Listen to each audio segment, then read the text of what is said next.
നമസ്കാരം. കടകംപള്ളി ജയിലിലേക്ക് MLAക്ക് കുരുക്കൊരുക്കിയത് പ്രതിഭ. മുൻമന്ത്രിയായിട്ടുള്ള കടകംപള്ളി സുരേന്ദ്രൻ, അദ്ദേഹത്തിനെതിരായിട്ട് ഉണ്ണികൃഷ്ണൻ പോറ്റിയുടെ പരാതി. ആ പരാതിയിൽ ഇപ്പോൾ അന്വേഷണത്തിന് നിർദ്ദേശം നൽകിക്കൊണ്ട് സംസ്ഥാന പോലീസ് മേധാവി എത്തിയിരിക്കുന്നു. തിരുവനന്തപുരത്ത് തുമ്പ പോലീസാണ് കേസ് അന്വേഷിക്കുന്നത്. ഗൂഢാലോചന നടത്തിയിട്ടുണ്ടെങ്കിൽ കടകംപള്ളിക്കെതിരെ കേസെടുത്തിരിക്കും.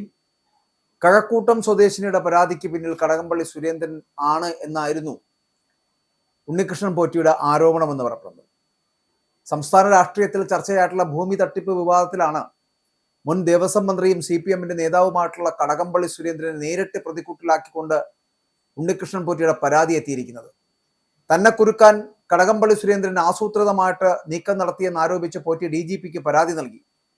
ഒരു സ്ത്രീയെ മുൻനിർത്തി തനിക്കെതിരെ വ്യാജ പരാതി ചമച്ചു എന്നാണ് ഉണ്ണികൃഷ്ണൻ പോറ്റിയുടെ പ്രധാന ആരോപണം എന്ന് പറയപ്പെടുന്നത്. ഇത്തരത്തിലൊരു വിവാദം എന്തുകൊണ്ടുണ്ടായി? ഈ വിവാദങ്ങൾക്കൊക്കെ പിന്നിൽ മന്ത്രിയുടെ കറുത്തകകൾ ഉണ്ട് എന്നാണ് പറയപ്പെടുന്നത്. കഴക്കൂട്ടം സ്വദേശിയായിട്ടുള്ള പ്രതിഭ എന്ന സ്ത്രീ തനിക്കെതിരെ നൽകിയ ഭൂമി തട്ടിപ്പ് പരാതിക്ക് പിന്നിൽ കടകംപള്ളി സുരേന്ദ്രൻ ആണ് എന്ന് ഉണ്ണികൃഷ്ണൻ പോറ്റി വെളിപ്പെടുത്തിയിരിക്കുന്നു. സാമ്പത്തിക പ്രതിസന്ധിയിലായിട്ടുള്ള പ്രതിഭയെ സഹായിക്കുവാൻ കടകംപള്ളി തന്നോട് ആവശ്യപ്പെട്ടിരുന്നുവെന്നും പോറ്റി പറയുന്നുണ്ട്. എന്നാൽ താൻ നിയമപരമായി വിലയ്ക്ക് വാങ്ങിയ ഭൂമി തട്ടിയെടുക്കുവാൻ ശ്രമിച്ചു എന്ന പേരിൽ പിന്നീട് ഇതേ സ്ത്രീയെ കൊണ്ട് പരാതി നൽകിയിരിക്കുകയാണ് കടകംപള്ളി സുരേന്ദ്രൻ എന്നാണ് പോറ്റിയുടെ ആക്ഷേപം എന്ന് പറയപ്പെടുന്നത്. സന്നിധാനത്തെ ബാങ്ക് നിക്ഷേപം ഉൾപ്പെടെയുള്ള മറ്റു വലിയ വിവാദങ്ങളിൽ നിന്ന് ശ്രദ്ധ തിരിക്കുവാനും തന്നെ രാഷ്ട്രീയമായിട്ട് ഇല്ലാതാക്കുവാനും വേണ്ടിയിട്ടുള്ള ഒരു നീക്കമാണ്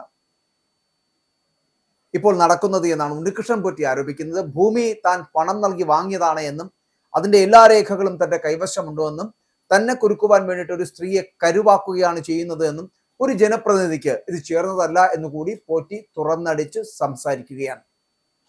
ശബരിമലയുമായി ബന്ധപ്പെട്ട വിവാദങ്ങൾക്കിടെ കടകംപള്ളിക്കെതിരെ നേരിട്ട ഒരു പരാതി അത് DGPയുടെ മുന്നിലെത്തിയത് പാർട്ടി കേന്ദ്രങ്ങളെ അടക്കം ഇപ്പോൾ ഞെട്ടിച്ചിരിക്കുകയാണ്. കാരണം തിരഞ്ഞെടുപ്പ് കാലമാണ്. ഉണ്ണികൃഷ്ണൻ പോറ്റിയുടെ വെളിപ്പെടുത്തലുകൾ സത്യമാണ് എങ്കിൽ അത് കടകംപള്ളി സുരേന്ദ്രന്റെ രാഷ്ട്രീയ ഭാവിയെ തന്നെ ബാധിക്കുമെന്നുള്ള കാര്യത്തിൽ തർക്കമില്ല. സാമ്പത്തിക ഇടപാടുകളിൽ മധ്യസ്ഥത വഹിക്കുവാനും അത് പിന്നീട് കേസുകളായി മാറുവാനും ഒരു മുൻമന്ത്രി ഇടപെട്ടത് ഗുരുതരമായിട്ടുള്ള അഴിമതിയാണ് എന്നാണ് കോൺഗ്രസ് ഉൾപ്പെടെയുള്ള പ്രതിപക്ഷ പാർട്ടികൾ ആരോപിക്കുന്നത്.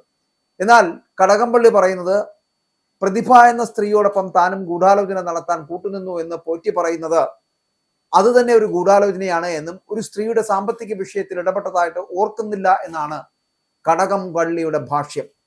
2024 തുമ്പ പോലീസ് സ്റ്റേഷനിൽ ഒത്തുതീർപ്പുണ്ടാക്കി എന്ന് പോറ്റി പറയുന്നുണ്ട്. ഒരു സ്കൂൾ നടത്തിയിരുന്ന ആളാണ് ഈ പ്രതിഭ എന്നും 10 വർഷത്തിനിടെ ഒരു പോലീസ് സ്റ്റേഷനിലും താൻ പോയിട്ടില്ല എന്നും ആരുടെയും സാമ്പത്തിക വിഷയത്തിൽ ഇടപെട്ടിട്ടില്ല എന്നും പോലീസുകാരോടും ഇത് ചോദിച്ച് മനസ്സിലാക്കാവുന്നതാണ് എന്ന് കടകംപള്ളി സുരേന്ദ്രൻ പറയുമ്പോൾ പോറ്റി എന്തിനാണ് പരാതി നൽകിയത് എന്ന് അറിയില്ല എന്ന് പറഞ്ഞ് കഴിവുകൾ പറയുകയാണ് കടകംപള്ളി സുരേന്ദ്രൻ. താൻ തെരഞ്ഞെടുപ്പിൽ മത്സരിക്കുമെന്ന് ഉറപ്പായപ്പോൾ ഇറക്കിയ തന്ത്രമാണ് ഇത് എന്നും ചില ചാനലുകളുടെ സർവേയിൽ തനിക്ക് മുൻഗണന ഉണ്ട് എന്ന് കണ്ടതുകൊണ്ടുണ്ടാക്കിയെടുത്തൊരു തന്ത്രമാണ് ഇത് എന്നുമൊക്കെ ഇതിനെതിരെ പ്രതിരോധം തീർക്കുന്നുണ്ട് കടകംപള്ളി സുരേന്ദ്രൻ. അപ്പോൾ തന്നെ അപമാനിക്കാനാണ് ശ്രമമെന്നും നീചമായിട്ടുള്ള ഗൂഢാലോചനയുടെ ഭാഗമാണ് ഇത് എന്നും വ്യാജ പരാതിക്ക് പിന്നിൽ ആരെന്ന് നിങ്ങൾക്കറിയാമെന്നും അവരുടെ പേര് പിന്നീട് താൻ പറയുമെന്നുമൊക്കെ കടകംപള്ളി നിർത്താതെ പറയുന്നുണ്ട്. പക്ഷെ എന്തിനാണ് ഒരാളുടെ മുഖത്ത് കരുവാരിത്തേക്കാൻ ശ്രമിക്കുന്നത് എന്ന് പറയപ്പെടുന്ന അല്ലെങ്കിൽ ആകെ പരിചയമുള്ളത് എന്ന് പറയപ്പെടുന്ന പ്രതിഭ എന്ന് പറയപ്പെടുന്ന MLA മാത്രമാണ് എന്ന് പറഞ്ഞ് ഒഴിവുകഴിവ് പറയുന്ന കടകംപള്ളി പക്ഷെ അദ്ദേഹത്തിന്റെ ശരീരഭാഷ പറയുന്നുണ്ട് ഇതെല്ലാം അദ്ദേഹത്തിന്റെ കൂടി അറിവോടുകൂടിയാണ് എന്നുള്ളത്. പക്ഷെ എന്തായാലും ഇതിന്റെ നിജസ്ഥിതി പുറത്തു വരേണ്ടതുണ്ട്. കഴിഞ്ഞ ദിവസമാണ് പോറ്റി DGPക്ക് പരാതി നൽകിയത്.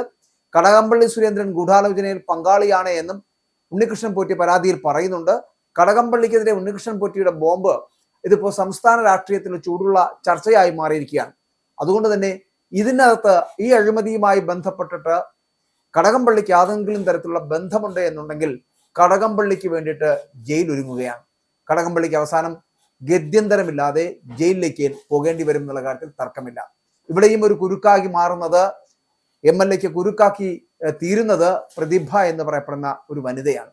ഇനി ആ പ്രതിഭയുമായി ബന്ധപ്പെട്ടിട്ടാണോ അല്ലെങ്കിൽ പോറ്റി പറയപ്പെടുന്ന വ്യക്തികൾ ആരാണ്, അതിനകത്ത് ഈ പ്രതിഭ എന്ന് പറയപ്പെടുന്ന വ്യക്തിക്ക് ഏതെങ്കിലും തരത്തിലുള്ള ബന്ധമുണ്ടോ, ഇങ്ങനെയൊക്കെ കാര്യങ്ങൾ വളരെ കൃത്യമായി അറിയേണ്ടതുണ്ട്, അതിന്റെ നിജസ്ഥിതി മനസ്സിലാക്കേണ്ടതുണ്ട്. ഇനി കടകംപള്ളിക്ക് ഇതിനകത്ത് യാതൊന്നും തരത്തിലുള്ള ബന്ധമില്ലെങ്കിൽ എന്തുകൊണ്ടാണ് ഉണ്ണികൃഷ്ണൻ പോറ്റി അത്തരത്തിലൊരു വാദം മുന്നോട്ട് വെക്കുന്നത്? അല്ല, ബന്ധമുണ്ട് എങ്കിൽ അഴിമതി ആരോപണമാണ് എന്നുള്ള കാര്യത്തിൽ തർക്കമില്ല. അത്തരത്തിലൊരു ആരോപണം വരുമ്പോൾ കടകംപള്ളിയെ പോലൊരാൾ മറ്റ് പല കേസുകളിലും ഇത്തരത്തിൽ പോറ്റിയുമായി ബന്ധപ്പെട്ട് വരുന്ന വിഷയങ്ങൾ, ശബരിമല സ്വർണ്ണക്കള്ളക്കടത്ത് കേസുമായി ബന്ധപ്പെട്ട് വരുന്ന വിഷയങ്ങളിലൊക്കെ കടകംപള്ളിയുടെ പേര് പലപ്പോഴും കേട്ടിട്ടുണ്ട് എന്നുള്ളത് കൊണ്ട് തന്നെ ഇപ്പോൾ വരുന്ന ഈ ഒരു പരാതിയിലും കടകംപള്ളിയുടെ പേര് വരുന്നത് സംസ്ഥാന രാഷ്ട്രീയത്തെ പിടിച്ചുലയ്ക്കുന്നുണ്ട്. മാത്രമല്ല ഇടതുപക്ഷ ജനാധിപത്യ മുന്നണിയും ഒപ്പം തന്നെ CPM-നെയും പിടിച്ചുലയ്ക്കുന്ന ഒരു വിഷയമാണ് എന്നുള്ള കാര്യത്തിൽ തർക്കമില്ല. ഇത് കടകംപള്ളിയുടെ രാഷ്ട്രീയ ഭാവി തന്നെ ചിലപ്പോൾ അനിശ്ചിതത്വത്തിൽ ആയേക്കും.